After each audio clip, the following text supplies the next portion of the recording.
Blessings, friends. Welcome back to High Kadosh Ministries, where holiness is a way of life. And Jesus Christ is King of all kings and Lord of all lords. And together the people of God say, Hallelujah. Well, friends, it's a blessing to be with you this morning. Again, I trust that you have your coffee in front of you, the book of Enoch opened, and your hearts prepared for the word of the Lord as we sit together and we look into the things that God would have us to learn. Now, we are continuing our study on the book of 1 Enoch, and today we find ourselves in chapter 26. And something I should have mentioned at the start, and I failed to, so I'll mention it now, is the book of Enoch is written into 5 segments, or 5 parts. And so we have the book of the Watchers, which is what we've been discussing, these fallen angels, and that goes from chapter 1 to chapter 36. Then you have the book of the parables, and that's going to go from 37 to 71. Then you have the astronomical book, which is going to go from chapters 72 to chapters 82. You have the dreams and visions, which are going to go from chapter 83 to chapter 90. And then finally you have the epistle of Enoch, which will be chapter 91 to 108.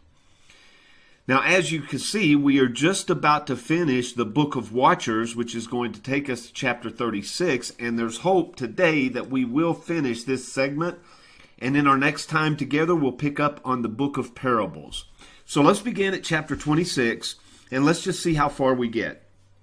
Enoch says, I went from thence to the middle of the earth, and I saw a blessed place in which there were trees with branches abiding and blooming of a dismembered tree. And there I saw a holy mountain, and underneath the mountain to the east there was a stream, and it flowed toward the south. And I saw towards the east another mountain higher than this, and between them a deep and narrow ravine. In it also ran a stream underneath the mountain. And to the west thereof there was another mountain, lower than the former, and of small elevation, and a ravine deep and dry between them. And another deep and dry ravine was at the extremities of the 3 mountains.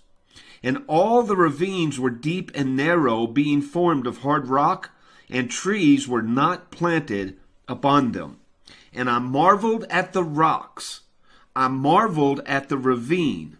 Yea, I marveled very much.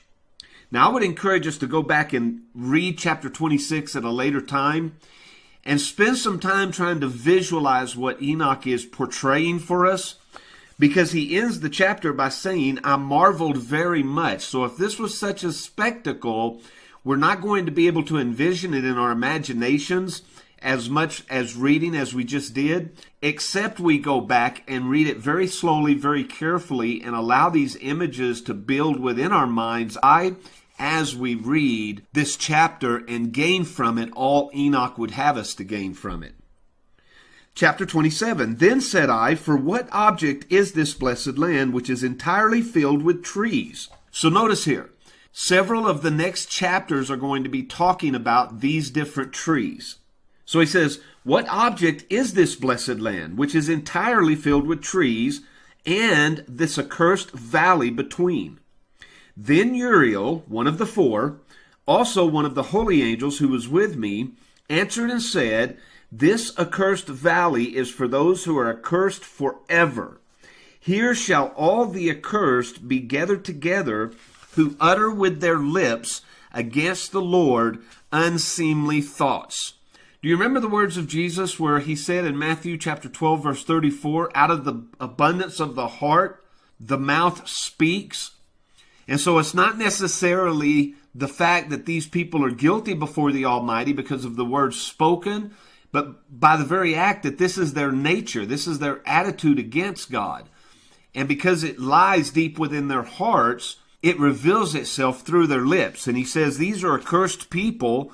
They speak against the Lord unseemly words, and of his glory they speak hard things. Now, there's no need for us to elaborate here because you've seen it on television, you've heard it in your workplace.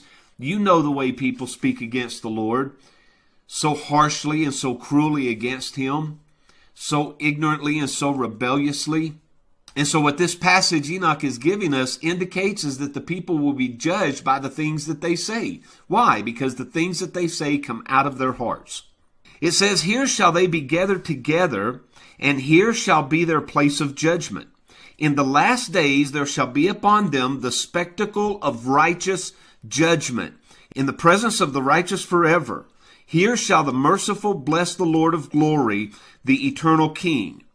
Now, I think it's important to point out here, it says, in the last days there shall be upon them the spectacle of righteous judgment.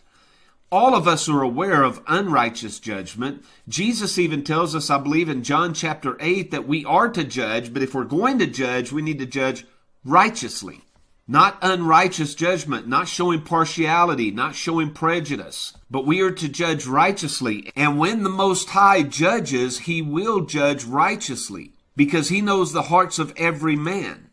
And there will be no hidden motives in His judgment. There will be no prejudice in His judgment. There will be no favoritism in His judgment. Each man will be judged according to their own works. Verse 4, in the days of judgment over the former, they shall bless him for the mercy in accordance with which He has assigned them their lot. Now here he's talking about the righteous. They shall bless him for the mercy that He has shown to them. Then I blessed the Lord of glory, and I set forth His glory, and I lauded Him gloriously. Lauded simply means I praised Him gloriously. Because God has offered so much to His creatures, and dependent upon the fact whether we surrender to Him or we reject and rebel against Him, no man can accuse Him for unrighteous judgment. And so He is to be praised gloriously for this judgment. Chapter 28, thence I went towards the east, into the midst of the mountain range of the desert, and I saw a wilderness, and it was solitary, full of trees and plants. And water gushed forth from above, rushing like a copious watercourse. Copious simply means large in number. It was rushing like a copious watercourse which flowed towards the northwest. It caused clouds and dew to ascend on every side. Chapter 29. Thence I went to another place in the desert, and approached to the east of this mountain range. And there I saw aromatic trees, excelling the fragrance of frankincense and myrrh. And the trees also were similar to the almond tree. Chapter 30. And beyond these I went afar to the east, and I saw another place, a valley full of water, and therein was a tree, the color of fragrant trees, such as the mastic tree. And on the sides of those valleys I saw fragrant cinnamon, and beyond these I proceeded to the east. Chapter 31. And I saw other mountains, and amongst them were groves of trees, and there flowed forth from them nectar, which is named Sorara and Gabanim. And beyond these mountains I saw another mountain to the east of the ends of the earth, whereon were aloe trees, and all the trees were full of stockday, being like almond trees. And stockday simply means a state of being of health. Chapter 32. And after these fragrant odors, as I looked towards the north over the mountains, I saw 7 mountains full of choice nard, and fragrant trees, and cinnamon, and pepper. And thence I went over the summits of all these mountains, far towards the east of the earth. And I passed above the Ethraean sea, and went far from it, and passed over the angel Zadiel. Now I looked back through the book of 1 Enoch, and I couldn't find that name. I don't know if we've talked about this angel before, but let's put this in our memory banks, Zadiel, an angel, and let's see if we can discover who he was. Verse 3, and I came to the garden of righteousness, and saw beyond those trees many large trees growing there, and of goodly fragrance, large, very beautiful and glorious, and the tree of wisdom, whereof they eat, and know great wisdom. This is the tree of knowledge of good and evil. You're going to see this in verse 6. Verse 4, that tree is in height like the fir, and its leaves are like those of the carob tree, and its fruit is like the clusters of the vine, very beautiful. And the fragrance of the tree penetrates afar. Then I said, how beautiful is this tree, and how attractive is its look. Then Raphael, one of the four, the holy angel who was with me, answered me and said, This is the tree of wisdom, of which thy father old in years and thy aged mother, who were before thee, have eaten, and they learnt wisdom, and their eyes were opened, and they knew that they were naked, and they were driven out of the garden. So this is talking about Adam and Eve partaking of the tree of the knowledge of good and evil. Chapter 33. And from thence I went to the ends of the earth, and saw there great beasts, and each differed from the other. And I saw birds also differing in appearance, and beauty, and voice, the one differing from the other. And to the east of those beasts I saw the ends of the earth, whereon the heaven rests, and the portals of the heaven opened. And I saw how the stars of heaven come forth, and I counted the portals out of which they proceed, and wrote down all of their outlets, of each individual star by itself, according to their number and their names, their courses and their positions, and their times and their months, as Uriel, the holy angel who was with me, showed me. Uriel being one of the four. And remember, Psalm 147:4 tells us that God has numbered the stars. And that's exactly what Enoch is saying here in verse 3. Verse 4, He showed all things to me and wrote them down for me. Also their names He wrote for me, and their laws and their companies. And so again, Psalm 147:4 says God has both numbered the stars and He has named each star. Chapter 34. And from thence I went towards the north to the ends of the earth. And there I saw a great and glorious device at the ends of the whole earth. And here I saw 3 portals of heaven, open in the heaven. Through each of them proceed north winds. When they blow, there is cold, hail, frost, snow, dew, and rain. And out of one portal they blow for good. But when they blow through the other 2 portals, it is with violence and affliction on the earth, and they blow with violence. So there are 3 portals here. Out of one comes the good rain, snow, hail, sleet, frost, ice. But out of the other 2 come bad. Now Job chapter 37 verse 5 says this, God thundereth marvelously with His voice. Great things doeth He, which we cannot comprehend. For He says to the snow, Be thou on the earth. Likewise to the small rain, and to the great rain of His strength. He seals up the hand of every man, that all men may know his work. Then the beasts go into dens, and remain in their places. Out of the south comes the whirlwind, and cold out of the north. By the breath of God frost is given, and the breath of the waters is straitened. Also by watering He wearieth the thick cloud. He scattereth His bright cloud, and it is turned round about by His counsels, that they may do whatsoever He commandeth them upon the face of the world in the earth.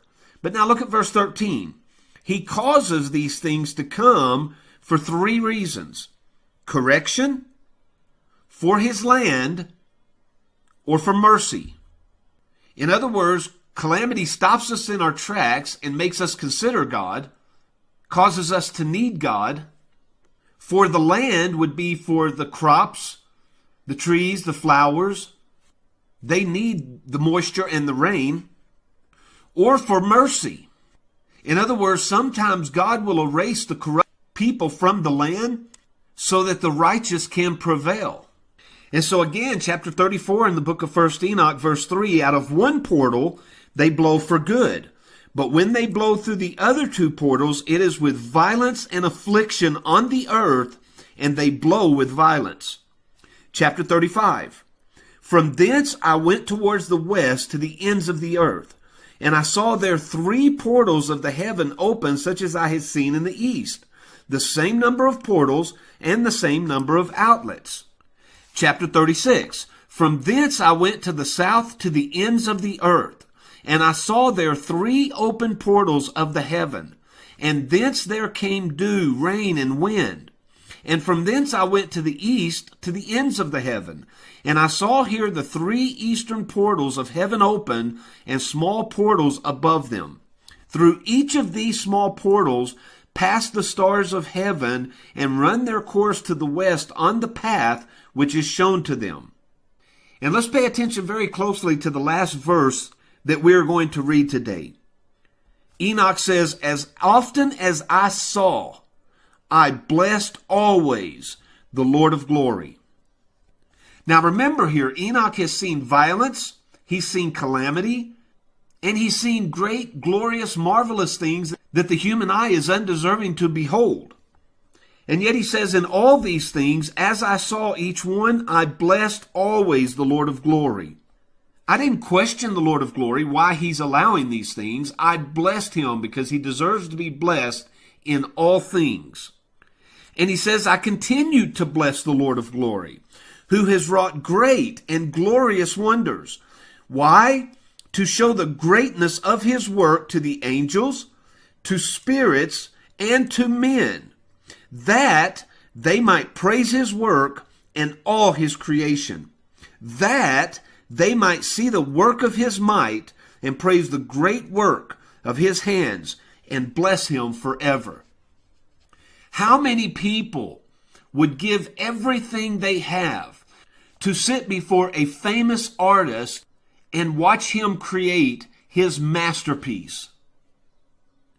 And yet all you and I have to do, friends, to see the glorious handiwork, the masterpiece of the Most High, is walk outside. Look around. Look up. The clouds, the sky, the birds, the grass, the bees, the trees. These are all God's handiwork.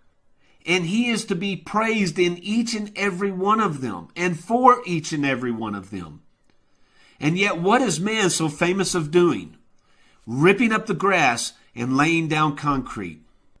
You see, man is trying to erase God's handiwork so that he can show the world what he has accomplished. With his skyscrapers and his cities, his boardwalks, his skyscrapers and his spacious malls. And if you would remove all of these things at one time, there was the handiwork of God. How often we take these things for granted. So I challenge you on your drive to work today, as you go to the store, as you walk out in the yard, just stop, take a deep breath, look around you, lift your hands. Our God is so worthy and deserving of praise. Hallelujah. Hallelujah. I love you, friends. Now, as he wills, and until next time, I'll see you on the next video.